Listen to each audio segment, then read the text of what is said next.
Well, it's been a wet and bouncy night at Vlasov Cove. It's bouncy. There's a little bit of blue sky, a tiny bit. Mostly grey. You cannot see through the surface of the water if you've got a white overcast. It's worse than a rainy day. At this time of year, the weather is particularly challenging. This is the rain radar. Right, next stop, Green Island. It looks like dead ahead is a clear blue highway. Just going slowly as we leave here, just in case of bommies or coral heads. We call them bommies here in Australia. It's like threading your way through the eye of a needle. Green sorrow. Well, this place is littered with coral heads, bommies. Get your eyes peeled, babe. I am. Oh, bommy, bommy, bommy, bommy. Go left, go left, go left. Yeah, that's 2 metres. I know, turn right. Oh, my legs are shaking. That was really close.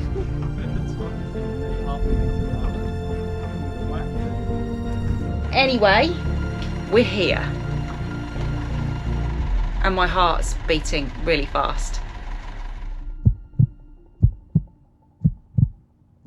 This is Brilliant 2, a Kelly Peterson 44 built in 1978. This is us, the Smallwoods.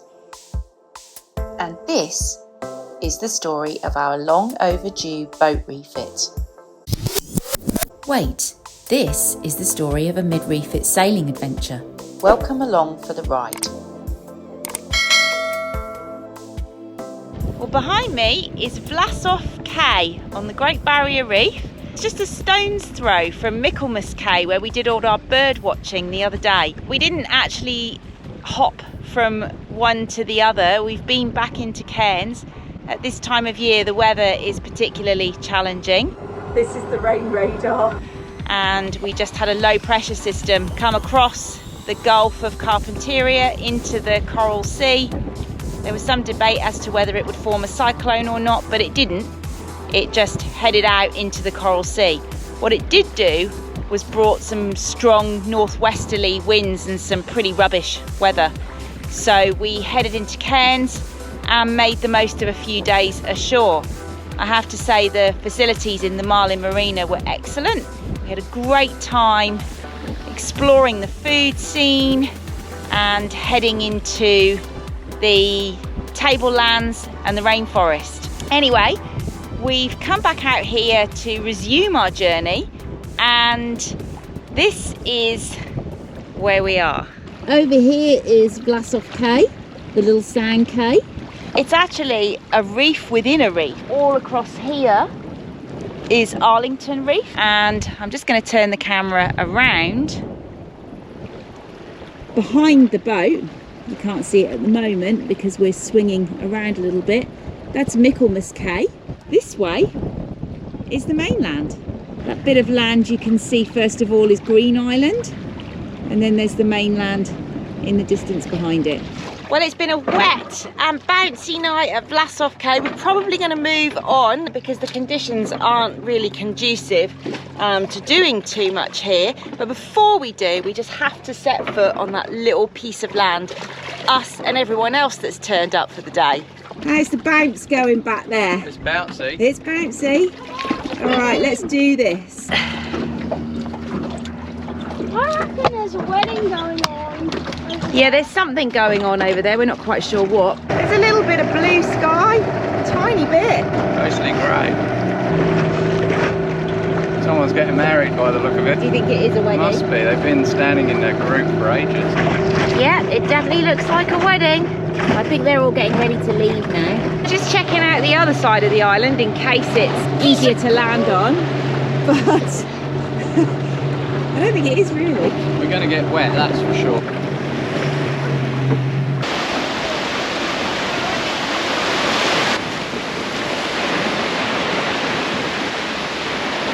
What do you reckon then? This has got to be our smallest sand cay yet. Yeah, it's pretty small. Touted the most incredible place to picnic, Vlasov's close proximity to Cairns puts it firmly on the day trip scene. Guests arrive by helicopter for anything from a swim and soak in the sun to a champagne breakfast, because apparently drinking before 10 a.m. on Vlasov Cay makes you a pirate, not an alcoholic. For this band of merry pirates, it was a chance to feel the sand between our toes on another of the Great Barrier Reef's magical coral cays, found only amid reef systems and created by the ocean current's stockpiling of sediment and fragments of coral. There are more than 300 sand cays on the Great Barrier Reef, but in our home cruising grounds of Queensland's Whitsundays, they don't exist, since our islands are the peaks of drowned mountain ranges and what's known as continental. Consequently, there's something very special for us about visiting one of these systems, no matter how small, or, as in this case, regardless of not having optimal weather. It's still another islet we got to circumnavigate on foot, albeit in 3 minutes, and of course, an iconic spot to shoot a family portrait and the obligatory Instagram story at. On that note, if you're on Instagram, you can also follow our adventures there, at @ShazAtSea. Right, next stop, Green Island.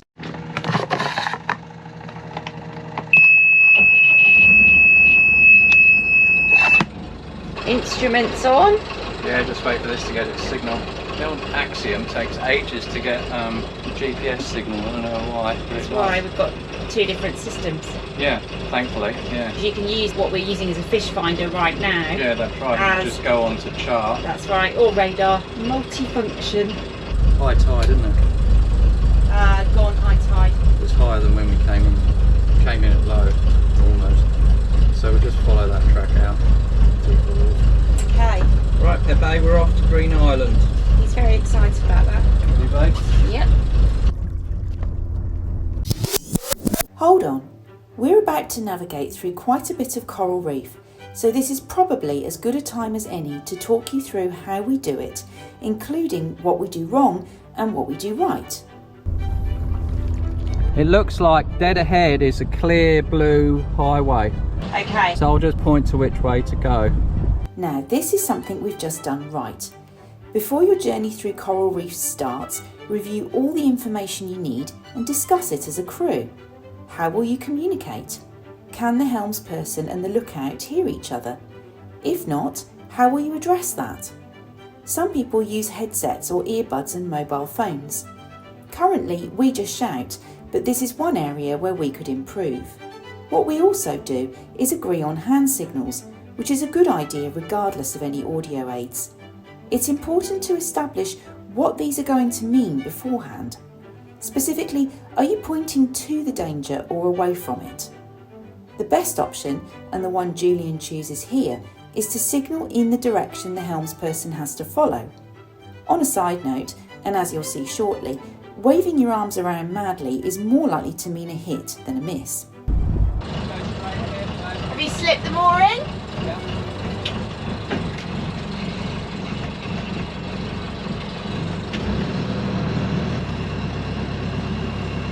Just going slowly as we leave here, just in case of bommies or coral heads. We call them bommies here in Australia.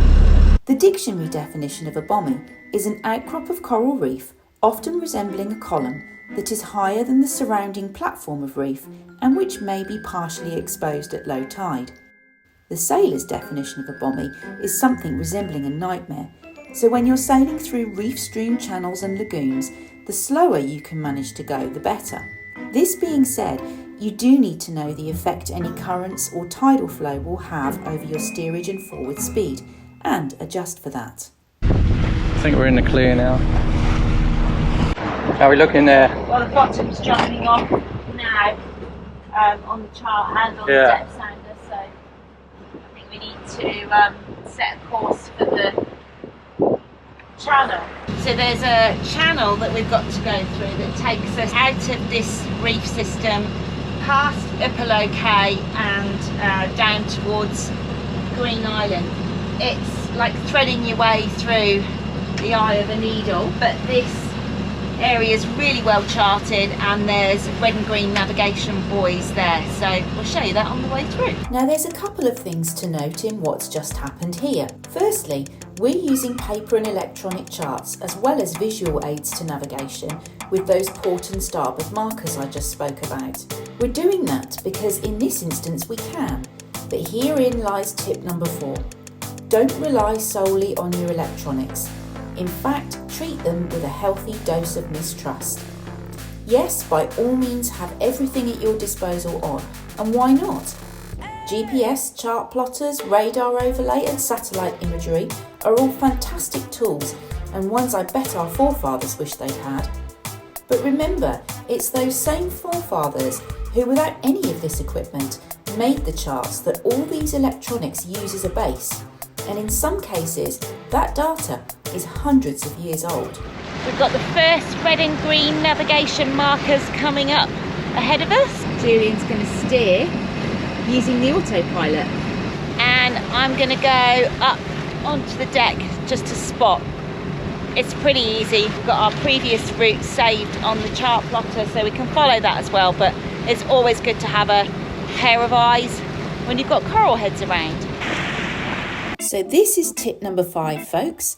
There's no substitute for eyeball navigation, and that's why it's essential to post a lookout. If possible, that person needs a high vantage point. If you have rat lines or mast steps, now is the time to use them.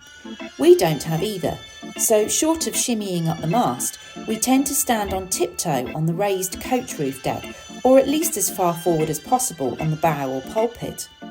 Incidentally, if you have enough crew, and you're in an area where they're allowed, of course, this is an occasion where you might consider flying a drone for an additional bird's eye view.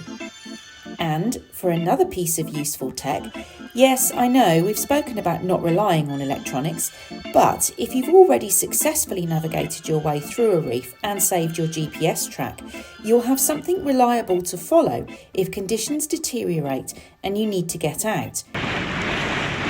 Just passing the first port and starboard markers now. We're just coming up to them. It was much harder to spot these on the way in. The visibility's actually improved a lot today, which is good. While rain events such as the ones we've had can definitely affect water clarity, the number 1 prerequisite for any reef navigation is good light. Having full sun high in the sky and preferably behind you will provide optimum conditions for spotting coral.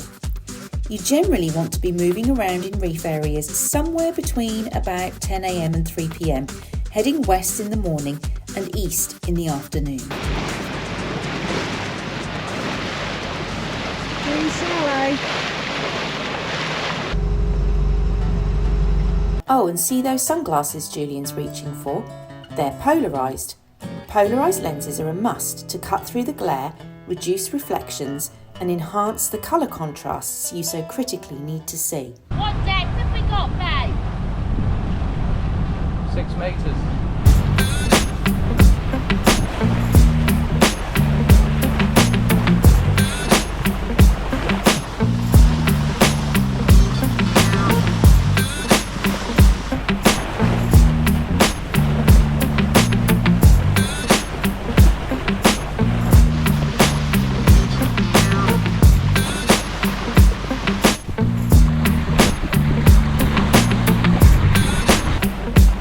Yes, I know, I'm totally facing the wrong way here, but in my defence, we're through the channel now.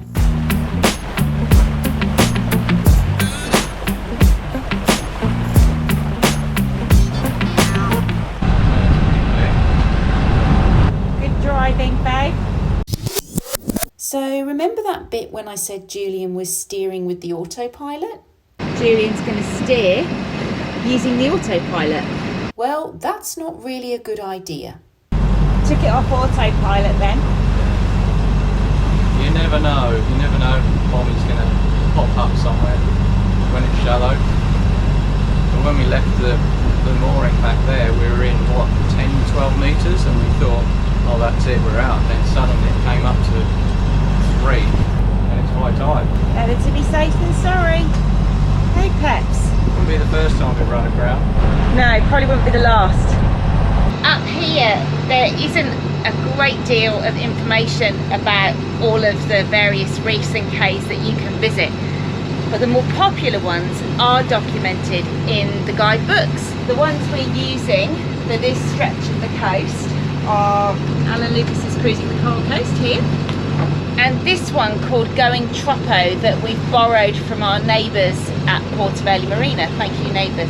Going Troppo goes into a little bit more detail. Alan Lucas's guide is a little bit broader. What we can also do is use the Navionics app on the phone, and that shows the mooring balls and also where other people have anchored and left their marks, so that's really useful. Well, this place is littered with coral heads, bommies, so it's really important to go and spot on the way in, which is what I'm about to do.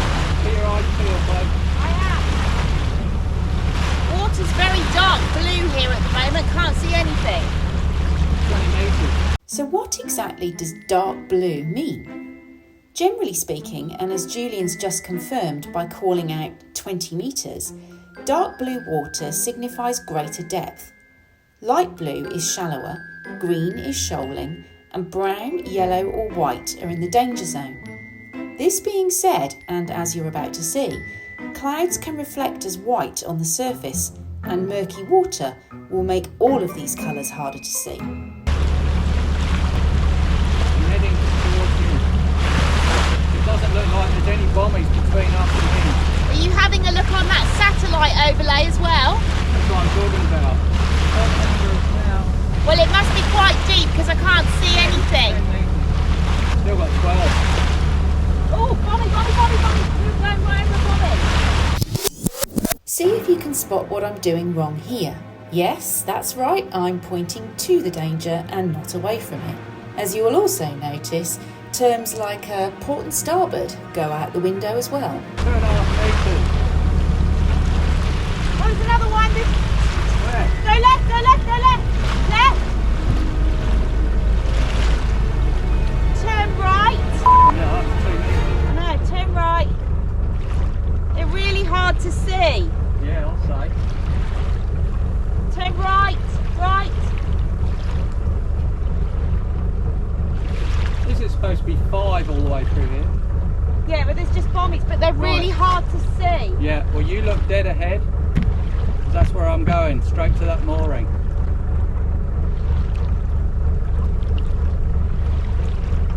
Back to 10 here. Okay. There's one just to our left. We're okay on the where we are. 6 metres. Oh, my legs are shaking. That was 2 metres on the plotter. And you couldn't see it until it was right there. Yeah. You'd think the moorings would be clear of the bommies. Well, you would, wouldn't you? But Here, do you want to come and take over? yeah.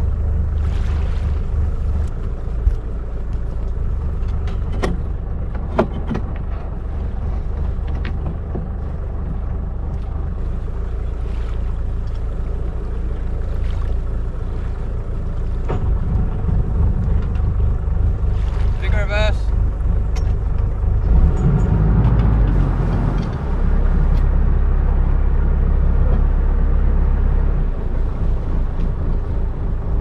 Just back up a bit, babe. Out a bit. Go forward a bit. Forward.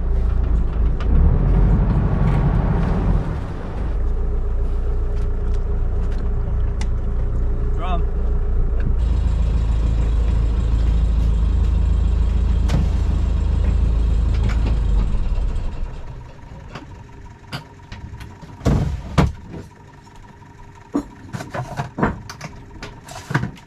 Well, that wasn't very good, was it?